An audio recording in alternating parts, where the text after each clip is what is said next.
우리가 함께 읽고 있는 이사야 7장에서 9장까지의 이야기는 아이를 중심으로 예언이 되어져 있는 내용입니다. 그리고 그 아이를 중심으로 한 예언의 가장 정점에 있는 장이 오늘 9장이에요. 그래서 9장을 여러분들이 잘 들으셔야 될 것이고 9장을 이해를 하면 이제 중요한 대목이 하나가 이제 해결이 되어질 거라 생각합니다. 우선 좀 내용을 정리해야 될 필요가 있어요. 지금 이야기의 때는 언제냐면 예수님 오시기 700년 전 이야기입니다. 그때 700년 전에 가나안의 주인은 누구였냐면 아수르라고 하는 나라가 이 가나안의 패권 국가였어요. 근데 이 패권 국가가 가나안에 있는 모든 나라들을 다 지배하고 있었고 그들로부터 조공을 아주 많이 받아들이고 있었어요. 그때 그 조공을 바치는 나라 중에는 이제 북이스라엘이라는 나라가 있었고 이 북이스라엘이라는 나라는 이때쯤에 이미 거의 불신자나 다름이 없었어요.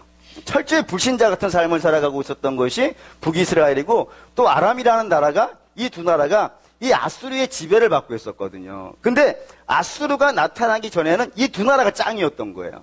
이 두 나라가 짱이었었는데 아수르가 갑자기 나타나면서 이 두 나라를 지배하니까 졸지에 이제 조공을 받던 나라에서 조공을 바치는 나라 된 거예요. 그러니까 얼마나 억울하고 속상하겠어요. 그래서 기회만 있으면 언젠가 한번 이거 팔을 뒤집었으면 좋겠다라고 하는 그런 생각들을 갖고 있었는데 다행히 아수르라는 나라가 당시에 국가적으로 좀 문제가 있었던 거예요. 내정에 문제가 생겨가지고 가나안에다가 힘을 쏟지 못하고 있는 상황을 잠깐 만난 거예요. 그래서 그때 이 북이스라엘과 아람이 이때가 기회인가 보다. 이때가 바로 이 아수르를 몰아내고 다시 우리가 가나안의 패권 국가가 되어지는 철묘한 기회가 우리에게 왔다. 그러니까 이때 싸우자라고 하는 의견을 모은 거예요. 그때 이제 유다라고 하는 나라가 있었는데 이 유다라는 나라를 부른 겁니다. 너도 같이 하자. 너도 아수르에게 재물 바치고 있는데 그럴 것 없이 이참에 우리가 이 힘을 모아가지고 아수르를 몰아내자 이렇게 결의를 한 거예요. 근데 이 유다의 왕이 아하스라는 왕인데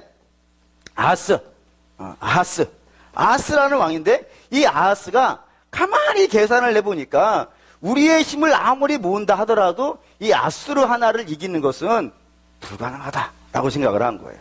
도무지 이건 이길 수 있는 싸움이 아닌 거예요. 그래서 이 동맹에 나는 가담하지 않겠습니다 라고 이렇게 거절을 한 거예요. 거절을 하자 이 두 나라가 열받은 거예요. 아니 우리가 하자는 일에 이 지방을 만한 나라가 안 낀다 그래? 그래서 화가 나가지고 이참이란 말이 중요한데 이참에 유다 왕을 바꾸자. 왕을 바꿔가지고 우리 말을 잘 듣는 사람을 왕을 세우면 되지 않겠냐 해가지고 침공을 해온 거예요. 그러니 이 한 나라를 상대하는 것도 유다 입장에서는 버거울 판인데 두 나라가 연합해서 쳐들어갔으니 뭐 완전히 풍전등화가 된 거예요. 아주 국가적인 위기를 만난 거예요. 그때 야하스가 고민을 하는 거예요. 아 이거 어떡하지? 이제 우리 이제 끝나는 건가? 어떻게 하면 이 복잡한 이 국제 정세 속에서 우리나라가 살아갈 수 있을까? 고민하다가 다 찾은 답이 뭐냐면은 아수르에게 가자 이거예요.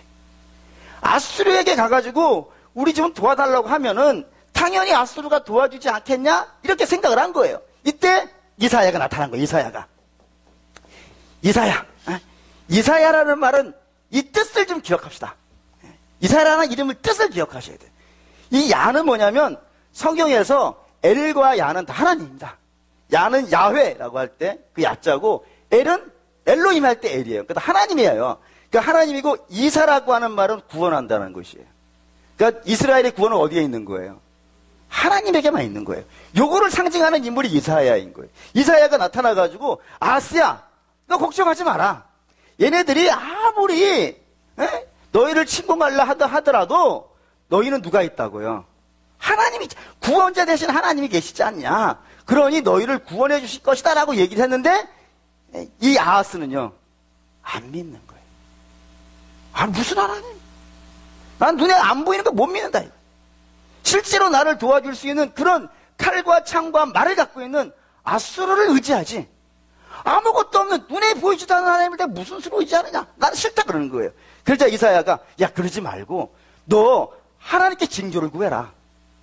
그럼 하나님이 징조를 주실 것이다 해가지고 나타난 징조가 뭐였다고요?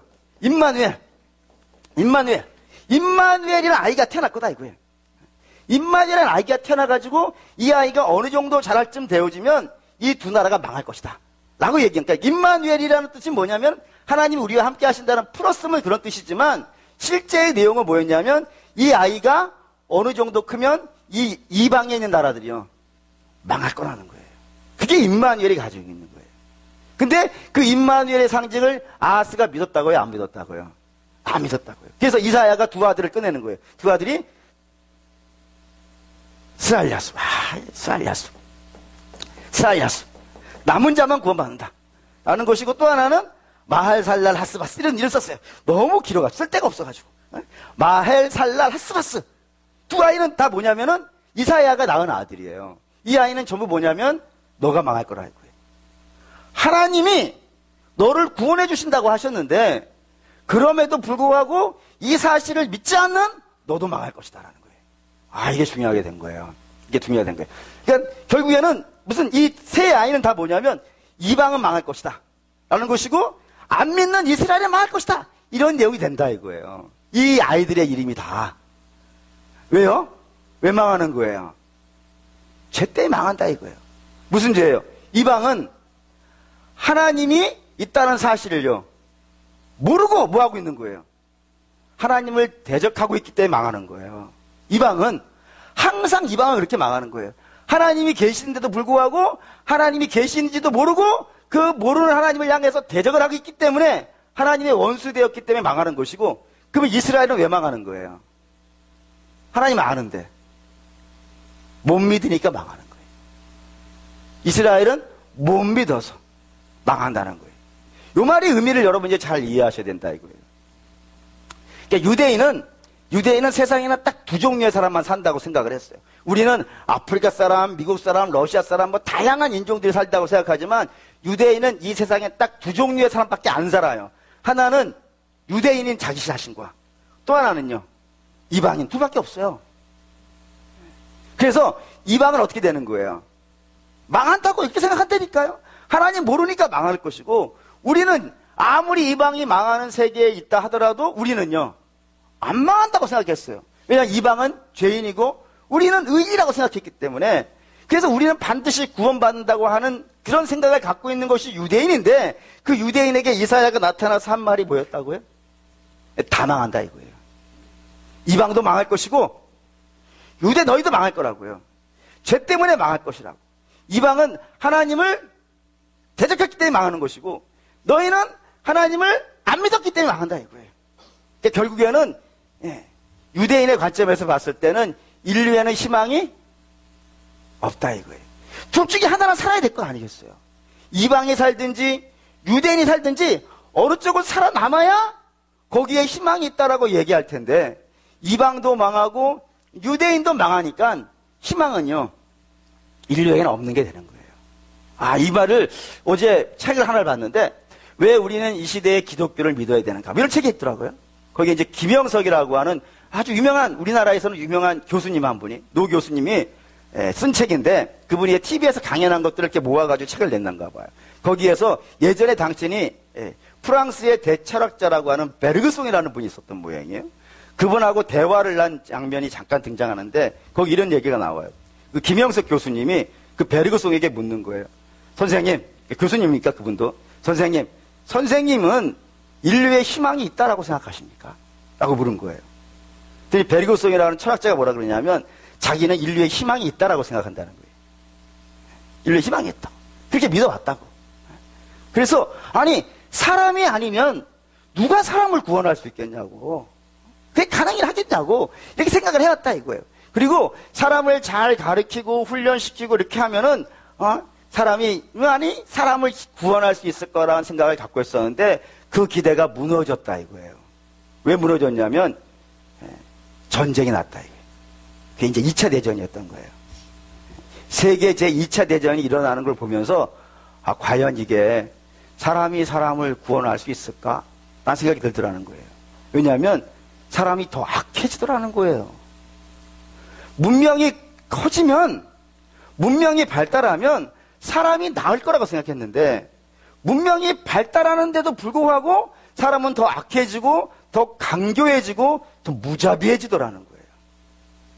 일리가 있죠? 왜냐하면 세계대전은 문명이 발달되어지지 않은 저 아프리카에서 난 전쟁이 아닌 거예요. 오히려 그 전쟁이 어디서 일어났냐면은 그 당시에 가장 문명이 발달하고 있던 유럽에서 일어났고, 아시아도 그렇죠. 아시아 국가들 중에서 그래도 제일 먼저 개화한 나라가 일본이잖아요. 가장 선진 문물이라고 하는 것들을 받아들인 나라가 일본인데 거기가 전쟁을 일으키는 거예요. 그러니까 문명이 없는 곳에서 전쟁이 난 것이 아니라 문명이 발달한 곳에서 전쟁이 일어나니 사람이 배운다고 해가지고 될 문제냐 이거예요. 사람이 갖는다고 해서 나아지는 문제냐 이거예요. 사람은 점점 약해지더라 이거예요. 더 그렇지 않습니까? 더 무례해지고 더 발달할수록 그렇다는 거예요. 실제로 그렇게 된 걸 또 봐요. 뭐냐면은 전에 이게 인터넷에다가 악플 다는 사람을 한번 대량으로 체포한 적이 있었어요. 체포해서 봤더니 이 사람들이 대개 누구였냐면은 우리나라에서 한뚝발 하는 분들이었다는 거예요. 예를 들어 뭐 대기업 임원이라든가 뭐 대학 교수님이라든가 또는 목사님들도 계시고 정치인도 있고 뭐 의사도 있고 하여튼 공무원도 있고 아주 그냥 날고 기는 사람들이 모여져 가지고 그걸 일을 하고 있더라는 거예요. 또 뿐만 아니죠. 예전에는 부끄러워 가지고 사람들 앞에 이렇게 하면 부끄러워 가지고 숨어서 했던 일들이 있단 말이에요. 근데 지금은 그걸 대놓고 하는 거예요. 오히려 뭐 자랑스럽게 그를 TV에 나와가지고 나 그런 사람이라고 웃으면서 이야기를 하고 사람들은 박수 쳐준다니까요. 제가 용기를 얻기 시작했어요. 문명이 발달되어지지 않았을 때는 숨어서 했던 일들이 문명이 발달되고 나서는 오히려 용기를 얻고 힘을 얻어가지고 백주대낮에 그런다니까요. 오늘 신문에 그런 사진 하나 났던데요. 뭐냐면은 광주에서 뭐 이렇게 동성애 축제를 하는가 봐요. 한 목사님이 그 시장 앞에 가서 무릎 꿇고 사전을 하는 거예요. 하지 말아달라고. 그 신문에 사진을 찍혔어요. 백주대단에 그런 일들이 벌어져요. 그렇지 않습니까? 뭐 이제 또뿐만 아니라 최근 우리 사회에 굉장히 많이 쓰이지는 단어 중에 하나가 뭐냐면 혐오잖아요. 혐오. 그냥 아무 이유 없이 나하고 다르다는 이유만으로 막 굉장히 미워하는 일들이 발생되잖아요. 옛날에는 다른 나라를 그렇게 미워했다니까요. 뭐 예를 들어 인종이 다르든지 국가가 다르든지 뭐 이렇게 좀 멀리 있고 거리가 있어야 미움의 대상이 되어졌는데 지금은 말이죠. 뭐 옆에 있는 사람이 같이 사는 사람이 미워지고 맨날 눈으로 보는 사람들까지도 이렇게 미워서 그런 시절이 되었단 말입니다.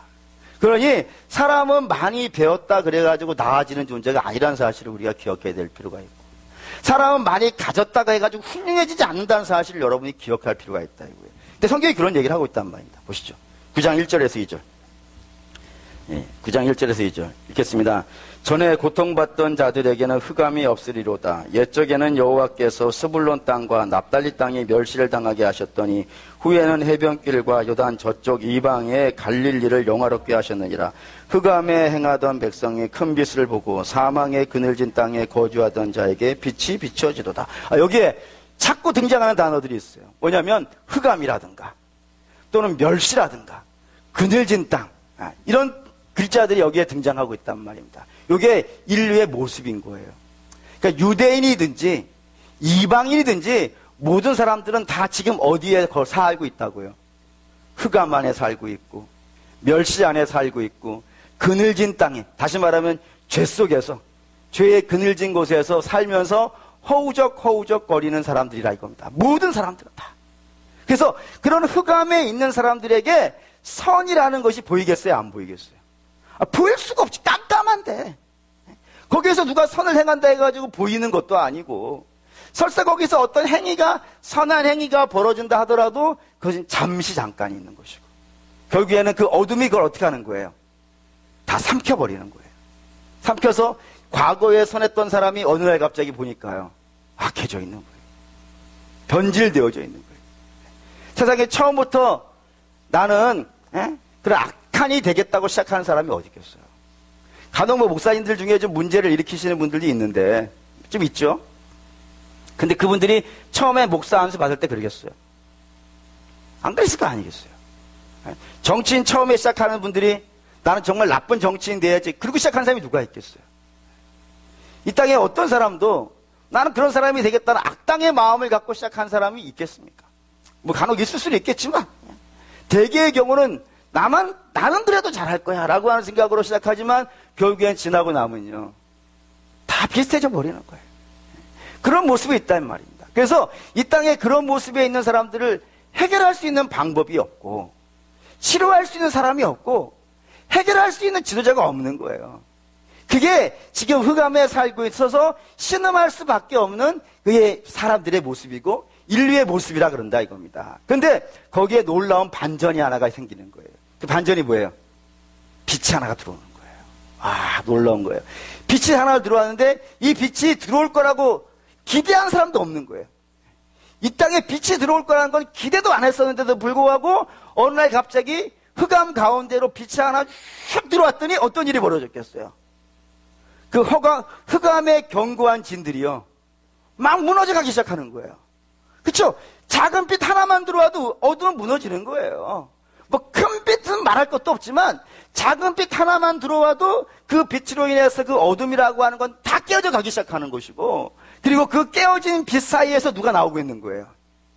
하나님의 백성들이 나타나기 시작하는 거예요. 아, 그래서 그 흑암에 있었던 백성들이 1절 뒤에 보시면은 흑암에 있었던 백성들이 이방의 갈릴리가, 이 갈릴리마저도 이방이 아니라고요. 거기 이스라엘 땅인데도 불구하고 어떻게 돼버린 거예요? 이방이 돼버렸다고요. 죄가 그렇게 만든다고요. 근데 그 죄 속에 있었던 그 이방의 갈릴리같이 되어버린 땅에 빛이 하나가 쫙 들어오니까 그 이방의 갈릴리가 어떻게 됐다고요?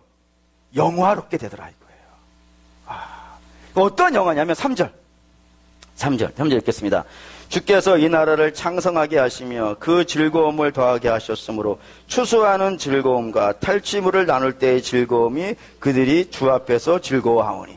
두 가지 즐거움이 생기는데 어떤 즐거움이냐면 추수의 즐거움, 또 하나는요 전쟁의 전리품 나누는 즐거움. 이 말을 여러분 잘 이해하셔야 돼요. 추수의 즐거움과 전리품을 나누는 즐거움이라는 것은 이전에 지금 나누고 있는 것이 있었다는 거예요, 없었다는 거예요? 없었죠. 추수를 해야 얻는 거 아니겠어요? 추수하기 전에는 없었던 즐거움이고, 또 뿐만 아니라 전쟁에서 얻어지는 전리품도 전쟁에 이기기 전에는요 나한테 없었던 거예요. 그러니까 나한테 없었던 것들이 이 빛으로 인하여서요 막 생기기 시작하는 거예요. 그런 즐거움이 누구로 인하여서 온다고요? 빛으로부터 온다 이거예요. 두 번째 즐거움, 4절 읽겠습니다. 이는 그들이 무겁게 맨 멍에와 그들의 어깨의 채찍과 그 압제자의 막대기를 주께서 꺾으시되 미디안의 날과 같이 하셨습니다. 여기 미디안의 날과 같은 즐거움이 온다 이거예요. 이게 무슨 말이냐면, 미디안 하면 여러분들이 딱 기억하는 사건은 하나만 있으면 돼요. 혹시 그래도 만에 하나 혹시 아시는 분이 있을까? 그거요? 할렐루야. 기드온 생각하시면 됩니다. 그러니까 미디안 하면 기드온을 생각하시면 돼요.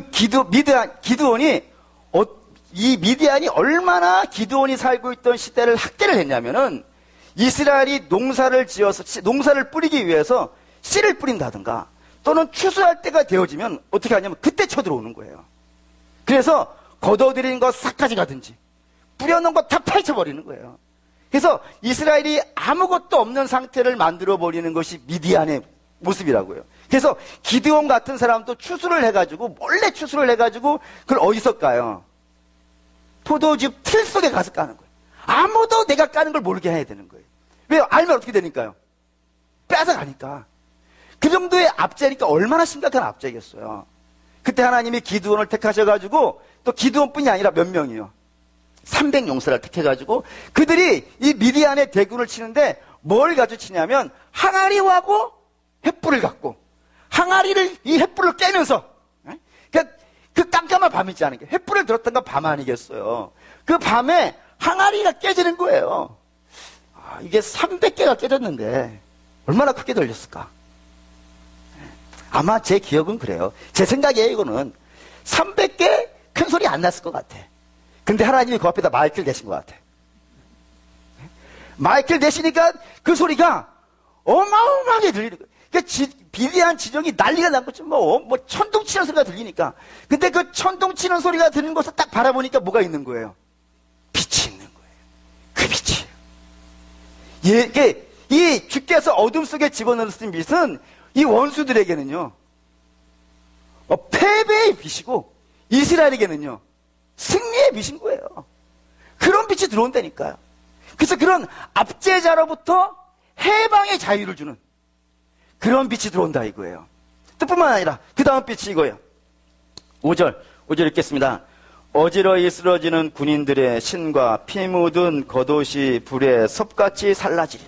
이게 놀라운 거예요. 뭐냐면 빛이 들어왔는데 이 빛의 모습이 어떠냐면 불이 붙었는데요. 그 불에 섭을 집어넣은 거예요. 그럼 어떻게 되겠어요? 이게 마치 이런 모습입니다. 이스라엘이 가나안 들어가는 모습 같아요. 여리고를 칠 때 하나님이 치시잖아요. 하나님이 치시는데 여리고가 저항을 해요, 못해요. 여리고는 굉장히 강한 성이에요. 제가 여리고에 가봤을 때도 여리고는 내성이 있고 외성이 있다고 할 만큼 굉장히 큰 성읍이에요. 거기 그렇게 큰 성읍을 쌓고 살아가는 백성이면 강한 민족이겠죠. 강한 민족이니까 그들은 성 위에서 활을 쏠 수 있을 거예요. 그죠? 이스라엘은 군대예요? 군대가 아니에요. 군대가 아니에요. 그 성을 돌고 있는 사람들은 그냥 여러분과 저같이 그냥 일반적인 이스라엘 백성들이에요. 어린이도 있고 노인도 있고 여자도 있고 장애인도 있고 그런 백성들이 돌고 있는 거예요. 그런 백성들을 향해서 성 위에서 활을 당겨가지고 실을 당겨서 쏴버리면요 어떻게 되겠어요? 그 절단 나지 않겠습니까? 근데 이스라엘이 매일 한 바퀴를 돌고 마지막 날이요 7바퀴를 도는데도 불구하고 하나도 화살이 날라오지 않는 거예요. 그리고 선포를 하지 않습니까? 뭐 소리를 질렀다 그러는데 어떤 소리인지는 성경에 기록되어 있지 않지만 성경을 공부하시는 분들은 그냥 이런 소리가 들렸을 거라고 생각해요. 쿰마 야훼 여호와여 일어나소서. 이런 소리를 이스라엘 전쟁에 나갈 때 이런 소리를 외치고 나가기 때문에 이렇게 외쳤을 거라고 생각을 하는 거죠. 그때 어떻게 되는 거예요? 그냥 성이 우르르르 무너지는 거예요. 마치 불 속의 섭처럼. 섭은 불 속에 들어가면요 저항을 못해요. 조금도 저항을 못해요. 다른 뭐 돌이 들어간다 뭐 이러면 좀 버텨보지 않겠습니까? 잠깐이라도 버텨보겠는데 섭은 불 속에 들어가면 버티지를 못해요. 바로 붙어가지고 싹 살라져서 그것도 죄도 못 남겨요. 그냥 싹 없어져 버리는 거예요. 왜요? 빛이 들어오는데 이 빛에 대해서 저항하는 자들은요 다 죽는 거예요. 그 승리의 빛이에요. 그러니까 이 빛은 어떤 빛이냐면 이스라엘이 이전에 없었던 것을 주는 빛이요. 이스라엘이 지금까지 누리지 못했던 자유를 주는 자유의 빛이요. 이스라엘이 지금까지 누려보지 못했던 승리를 주는 영광의 불이 되는 거예요. 이 불이 들어온다 이거예요. 이거를 어떻게 해서요? 어떻게 이 불이 들어와요? 6절이에요 이게. 6절 읽겠습니다. 이는 한 아이가 우리에게서 낳고 한 아들을 우리에게 주신 바 되었는데 그의 어깨에는 정사를 메었고 그의 이름은 기묘자라 모사라 전능하신 하나님이라 용절하시는 아버지라 평강의 왕이라 할 것입니다. 아기가 하나 들어온다 이거예요. 이야기는요 지금까지 우리가 읽어왔던 그 아이가 아니에요. 이사야 예언에 등장한 4번째 아이예요. 그러니까 다시 말하면 임마누엘이라고 이름 지어진 그 아이가 아닌 거예요. 그리고 스알 야숲이나 마할살랄 하스바스라고 이름 지었던 그 아이는 아니에요. 그렇지만 그들이 가지고 있는 이름의 뜻은요 다 가지고 있는 그 아이가 온다 이거예요. 그 아이는 누구겠습니까? 예수님인 거예요 이게. 그래서 예수님도 이 예언을 그대로 쓰십니다. 누가복음 4장 18절. 누가복음 4장 18절.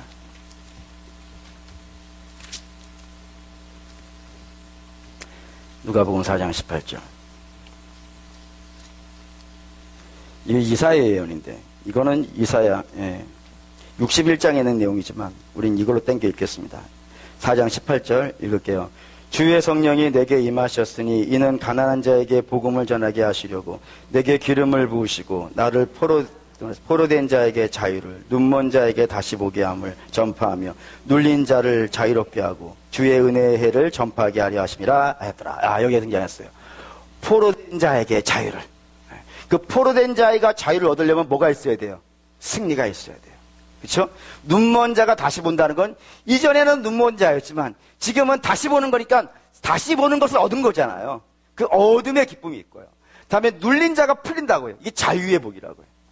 이것이 복음이라 이겁니다. 이 복음을 갖고 들어오는 아이가 있다 이거예요.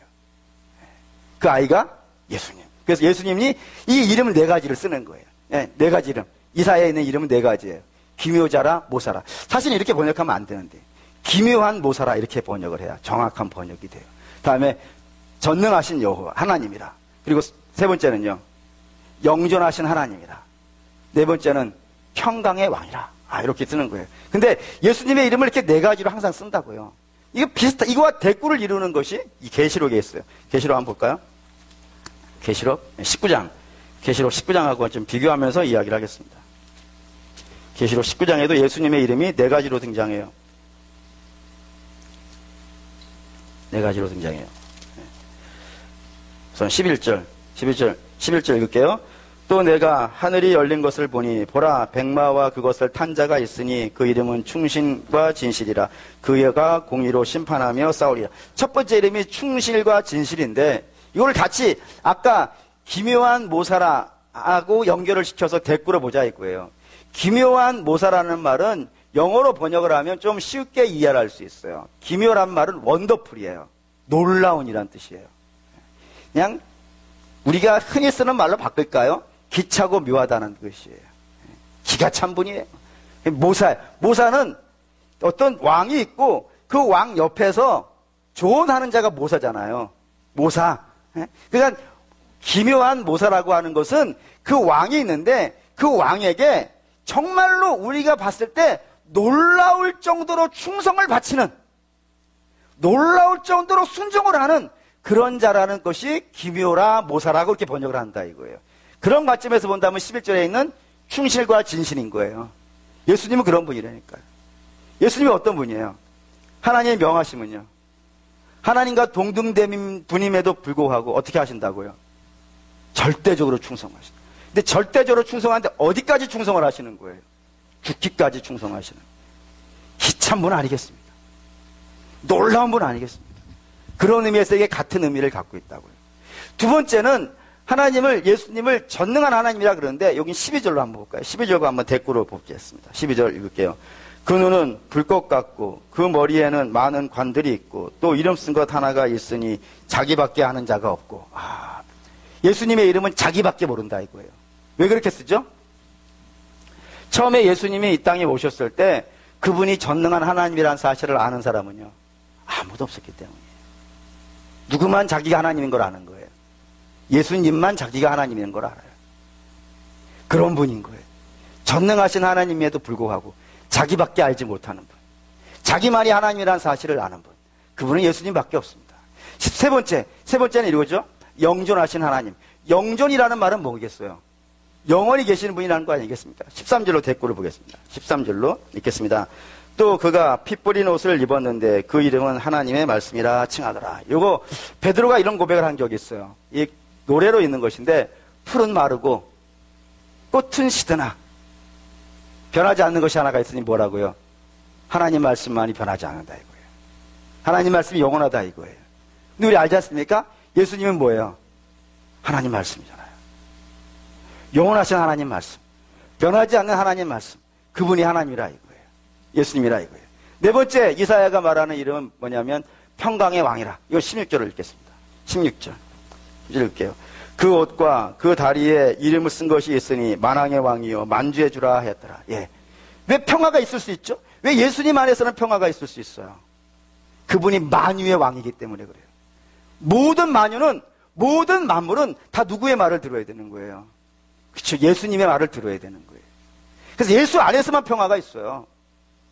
여러분, 신자에게 평화가 있는 것이 아니고 예수 안에 있어야 평화가 있어요. 그런 분이라 이거예요. 그런 분이 이 땅에 온다 이거예요. 그러니까 이사야의 외침이 이거예요. 이 땅에 어떠한 지도자도, 어떠한 힘과 어떠한 권세도 이런 평화와 안정과 역사를 만들어낼 자가 우리에게는 없다 이거예요. 그래서 인류는 아무도 그들에게 빛을 줄 자가 없기 때문에 저들은 멸망과 암울과 절망으로 빠질 수밖에 없는 그런 존재이지만, 그럼에도 불구하고 하나님께서 우리를 불쌍히 모셔서 어떻게 하신다고요? 아기를 넣어주시겠다 이거예요. 그래서 그 아기로 말미암아서 그 흑암에 거하던 백성들이 빛을 볼 것이고, 절망에 있던 자들이 희망을 노래하게 될 것이고, 좌절에 빠진 자에게 승리와 자유와 기쁨을 얻을 수 있을 거라 이거예요. 왜 그럴 수 있죠? 야, 이걸로 다시 한번 이야기할게요. 에베소 2장. 에베소 2장. 1절에서 3절. 에베소 2장 1절에서 3절을 먼저 좀 읽겠습니다. 에베소 2장 1절에서 3절 읽을게요. 그는 허물과 죄로 죽었던 너희를 살리셨도다. 그때 너희는 그 가운데에서 행하여 이 세상 풍조를 따르고 공중의 권세 잡은 자를 따랐으니 곧 지금 불순종의 아들들 가운데 역사하는 영이라. 전에는 우리도 다 그 가운데에서 우리 육체의 욕심을 따라 지내며 육체와 마음에 원하는 것을 하여 다른 일과 같이 본질상 진노의 자녀였더니. 우리 어떤 사람이었다고요? 본질상 진노의 자녀였다고요. 그러니까 본질상 진노의 자녀라는 것은 하나님의 자녀는요, 아닌 거예요. 뭐 때문에요? 죄가 그들을 붙잡고 있기 때문에. 그러니까 죄가 그들을 붙잡고 있기 때문에 저들은 하나님과 연합할 수가 없어요.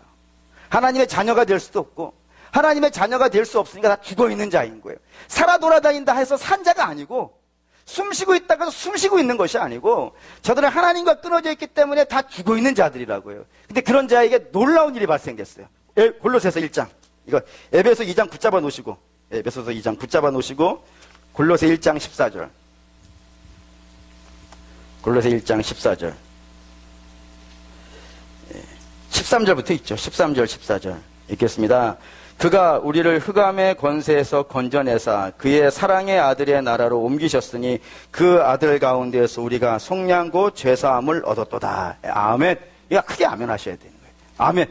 네, 우리 주께서 어떻게 하셨다고요? 그 죄의 대가를 당신이 속량하셨다고요. 값을 내버리셨다고요. 값을 내서 그 죄에서부터 어떻게 하셨다고요? 그 본질상 진노의 자녀였던 자들을 전부 어떻게 놨다고요? 하나님 나라로 옮겨버렸단 말이에요. 놀라운 얘기예요. 그래서 다시 에베소 2장 4절에서 6절 읽을게요. 읽습니다. 긍휼이 풍성하신 하나님이 우리를 사랑하신 그 큰 사랑을 인하여 허물로 죽은 우리를 그리스도와 함께 살리셨고 너희는 은혜로 구원을 받은 것이라. 또 함께 일으키사 그리스도 예수 안에서 함께 하늘에 앉히셨으니. 할렐루야까지. 4절에서 우리가 6절을 읽었는데 4절에서 6절에서 가장 많이 나오는 단어가 있어요. 뭐예요? 함께. 예전에는 하나님과 함께 있을 수 없었다니까요. 예전에 하나님과 분리되어져 있었던 자라니까요. 그러니까 하나님과 분리되어져 있었기 때문에 죽어있는 자이고 죽어있는 자이기 때문에 희망을 노래할 수가요 없는 자들이었었는데 이제 예수 그리스도께서 죽으셔가지고 우리 죄를 사했단 말입니다. 사해서 이제는 뭐가 할 수 있는 상태가 된 거예요.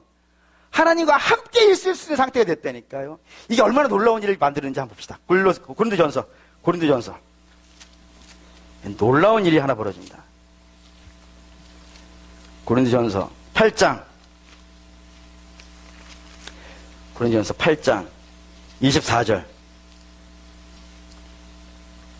8장 24절 고린도전서예요. 고린도전서 뭐라 그랬어요? 고린도전서 9장 24절. 이게 오자가 생긴 다음부터 이런 일이 발생되기 시작했어요. 죄송해요.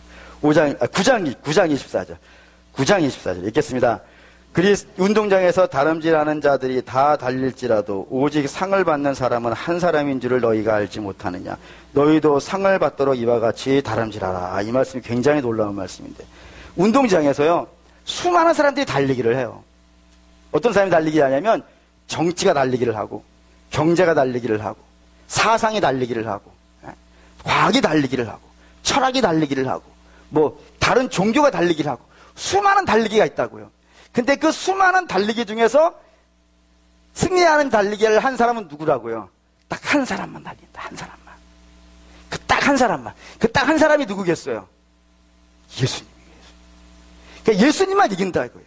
근데 그게 왜 놀라운 얘기냐면 그 뒤에 이제 이런 얘기가 붙어 있단 말이에요. 거기에 너희도 상을 받도록 이와 같이 달리기. 이와 같이 달리기 하라. 이와 같이 달리기 하라는 건 뭐냐면 한 사람만 이긴단 말이야. 한 사람만. 예수님만 달리기 하면 이긴단 말이에요. 근데 이와 같이 달리기 하라는 말은 뭐냐면 우리도 이길 수 있다고요. 어떻게 해서요? 예수님이 연합해 있기 때문에 거예요. 예수님과 연합해 있다니까. 연합해 있기 때문에 예수님과 연합해져 있는 사람만 이긴다 이거예요. 극복이 있다 이겁니다. 이 아기가 그 일을 만들어내는 거예요. 그러니까 사랑하는 믿음의 성도 여러분, 아기가 예수 그리스도가 이 땅에 들어오신다는 건 정말 주의 백성들에게는요, 놀라운 희망인 거예요. 우리에게서 희망은 없지만 그 예수 그리스도와 연합을 하였기 때문에 우리에게는 희망이 된 것이고요.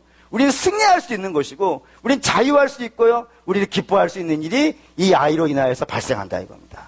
그런 복이 예수님이 우리에게 주시는 복이라 라고 이사야가 예언하고 있는 거예요. 근데 여기서 하나만 좀 더 얘기해 봅시다. 하나만 더 들어가서 이야기하면 이걸 질문을 한번 해볼게요. 그러면 하나님이 이 땅에 들어오셔가지고 흑암에 있는 백성들에게 빛을 주시고 그 빛과 연합함을 위하여서 우리도 승리하겠다는 것까지는 우리가 이해됐어요. 그죠? 이거 이해됐죠? 근데 그 승리를 왜 아기가 와서 해야 될까요? 왜 아기로 들어와야 될까요? 어쩜 성인으로 들어오셔가지고 그렇게 할 수도 있지 않습니까? 그렇게 들어오셔가지고도 죄를 깨뜨릴 수 있고, 그렇게 들어오셔가지고도 주의 백성들에게 영광을 줄 수 있고, 그렇게 들어오셔서도 주의 백성들에게 자유를 줄 수 있잖아요. 근데 왜 하나님은 아기로 들어오시는 방법을, 그것도 하나님의 열심으로 이 일을 해낼 것이다 라고 이렇게 할까요? 네, 그게 중요한 이유가 있습니다. 하나님이 일하시는 방식이 항상 그렇습니다. 하나님은 어떠한 방식을 택하시냐면 함께 자라게 하는 방식을 쓰셔요. 늘 그래요. 늘 그래요. 하나님의 방식은 함께 자라가는 방식이라고요. 그러니까 처음부터 확 뛰는 게 아니고요. 처음에는 이게 긴가민가 한 거예요. 항상 그래요. 예를 들어서 우리가 잘 아는 말씀이 있어요. 겨자씨 비유 아시지 않습니까? 그 겨자씨는 처음의 상태가 어떤 상태라고요? 세상에 있는 모든 씨들 중에서요, 제일 작은 씨라고요. 근데 그 씨가 심겨지는 거예요. 그러니까 심겨질 때만 해도 아이고 이게 뭐 할까 이런 생각이 드는 거예요. 근데 놀라운 일이 벌어지는 거예요. 얘가 언제 자라는 거예요? 언제 자라요? 아무도 몰라요. 자고 그냥 한번 생각해 보세요. 씨를 하나 심었어요. 그럼 내일 가서 보면 자랐어요? 안 자랐어요? 안 자란 거예요. 그 다음날 가서 보면요, 혹시 3일이나 있어서 씨가 탁 나무가 되는 걸 보신 분이 있다면 저한테 제보를 해주시기 바랍니다. 제가 지금까지 심은 씨 중에서는 하루 이틀 이게 언제 컸는지 모르겠어요. 근데 거기가 그렇게 됐어요. 그냥 자고 일어나고 봤더니 어느 날 탁 나있고, 또 이게 자고 일어나고 하는 순간에 훅 자라나 있고, 이렇게 그대로 거예요. 하나님이라는 일하는 방식이라 그랬단 말이에요. 또 주께서 이런 말씀도 하세요. 알곡이 있고 가라지가 있어요. 근데 알곡은 나중에 어떻게 될 거예요? 얘는 알곡이 될 거예요. 그렇잖아요? 가라지는요, 나중에 가라지가 될 거예요. 분명히 구별될 거예요. 분명하게. 근데 분명하게 구별되어질 날이 있겠지만 지금 심겨졌을 때는요, 헷갈리는 거예요. 이게 가라지가 알곡 같고 알곡이 가라지 같은 거예요. 화재가 노릇 아니겠어요? 천사도 구별이 안 돼요. 이게 마치 아이하고 똑같지 않습니까? 아이가 이렇게 누워있어요. 그분이 이제 지나가다 그러잖아요. 이놈 크게 될 놈이네. 그 말이 맞아요? 들려요? 그걸 어떻게 알아요? 그걸? 우리가 이렇게 불러주고 있는 거지. 그게 그 애가 크게 될지 아니면 무자식의 상팔자일지는요, 그건 나중에 커봐야 아는 거란 말이에요. 아기가 딱 그 모습이란 말이에요. 얘가 크게 될지 안 크게 될지는 전혀 아무도 몰라요. 근데 놀라운 건 뭐 어떻게 되는 거예요? 자라간다니까요. 자라가서 도무지 상상할 수 없을 만큼 놀랍게 커버리는 모양을 갖고 있다 이겁니다. 뭐 예를 들어보죠. 그냥 직구로 예를 들어보겠습니다. 베드로, 우리 주님을 3번 부인했어요. 대사도가 될 것 같으세요? 어디를 보면 예수님을 3번이나 모른다고 한 것도 참 심각한 문제인데, 모른다고 하는 정도로 끝낸 게 아니고 못까지 한 사람이에요. 저주했다니까요. 그 사람이 대사도가 될 만한 사람으로 보이세요? 근데 어떻게 돼요? 된다니까요. 왜요?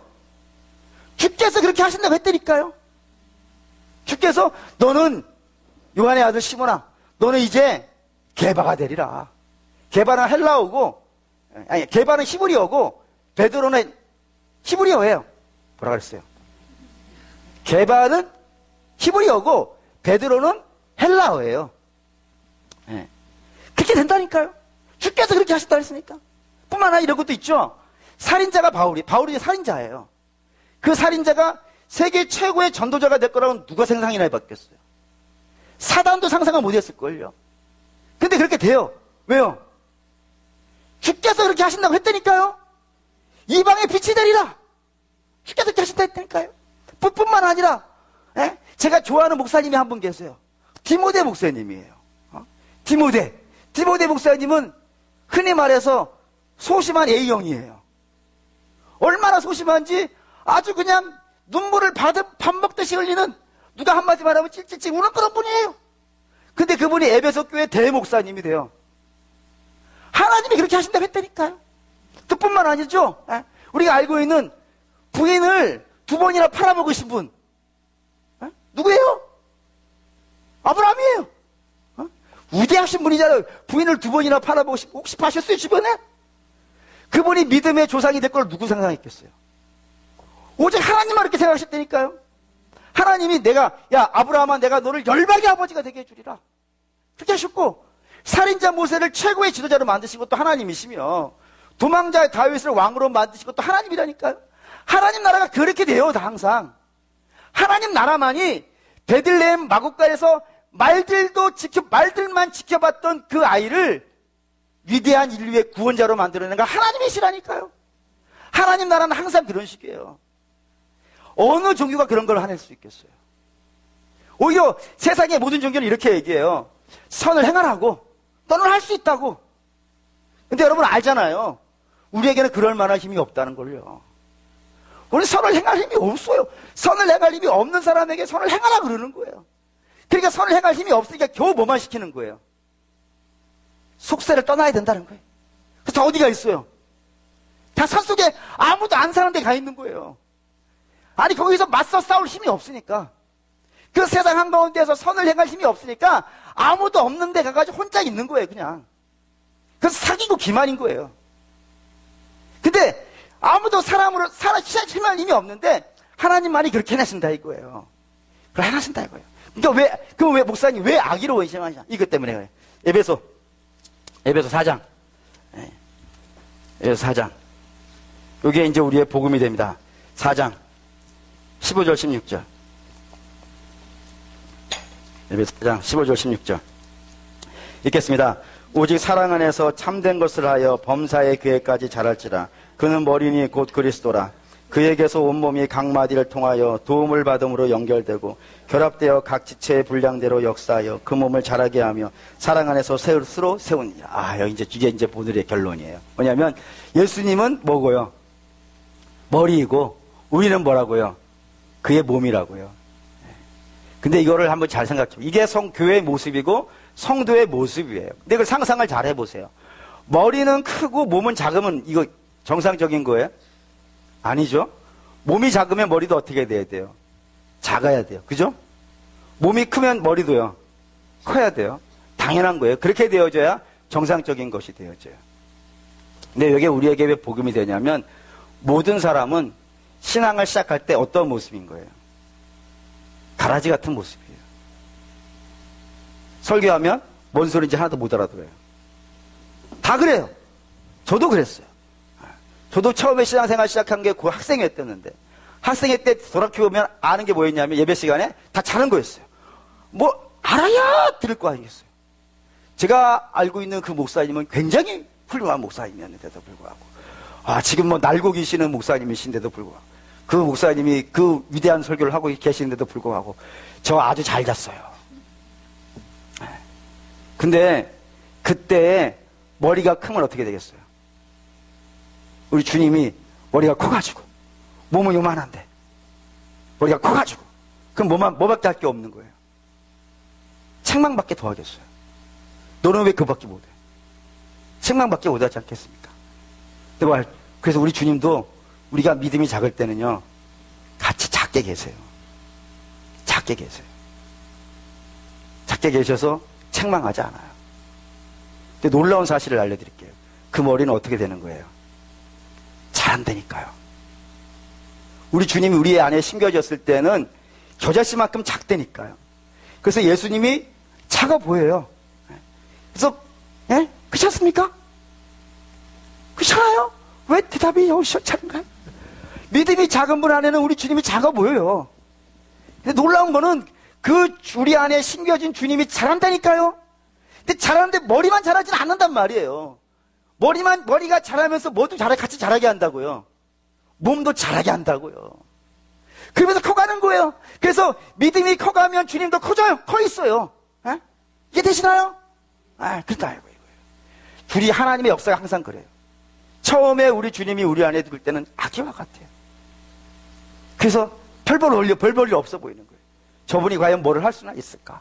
그런데 그분이 우리 안에 시작된 이상 어떻게 되는 거예요? 자라가는 거예요. 그러면 자라가면서 몸도요 같이 키워간다 이거예요. 그러면서 결국에는요 큰 나무가 되어져 가는 것이 하나님의 역사이기 때문에 하나님이 그렇게 하시는 걸 어떻게 하시겠다고요? 이게 결론으로 봅시다. 이사야 48장 9장 7절을 결론으로 삼겠습니다. 7장을 결론으로 삼겠습니다.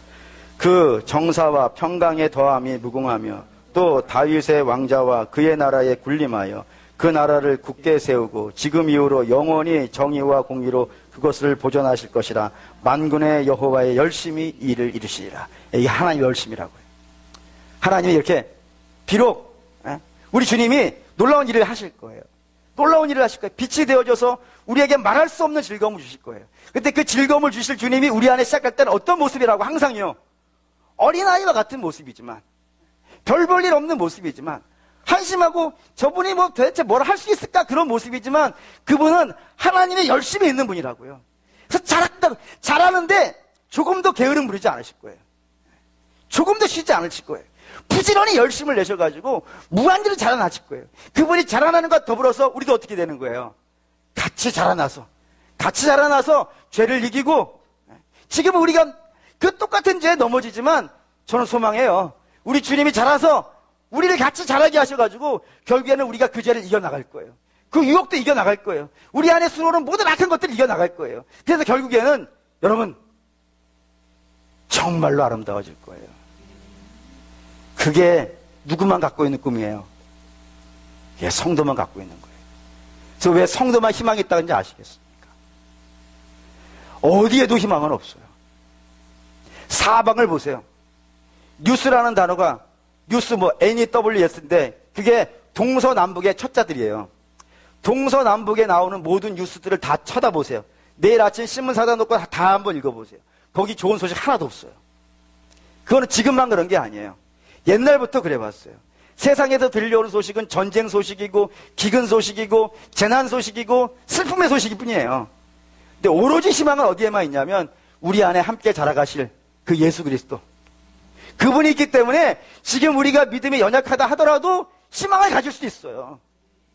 지금 우리가 한심해 보인다 하더라도 목사님 제가 진짜 구원받은 성도가 맞아요 라고 여러분 헷갈리시죠? 헷갈려. 어쩌면 정상일지도 모르겠어요. 저도 간혹 헷갈려요. 저도 간혹 어떨 때 보면은 이게 목사 맞나? 말씀드렸죠? 제가 얼굴이 빛나는 건 누구 덕분이라고요? 제 덕분인 거예요. 저도 간혹 단상 밑에 내려가 있을 때 보면은 한심스러울 때가 있어요. 근데 저는 저를 보고 한심하다고 생각하지 않아요. 여러분도 여러분 보고 한심하다고 생각하지 마십시오.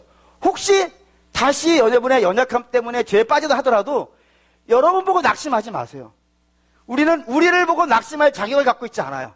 우리는 우리 안에 커가실 그 예수 그리스도, 그분을 보세요.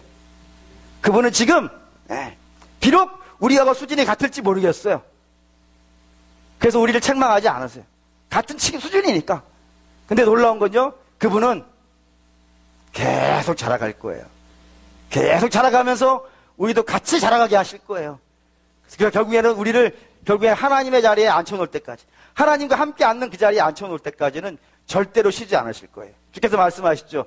내 아버지가 쉬지 않으니까 나도 쉬지 않을 거라고요. 그 일을 하셔야 되기 때문입니다.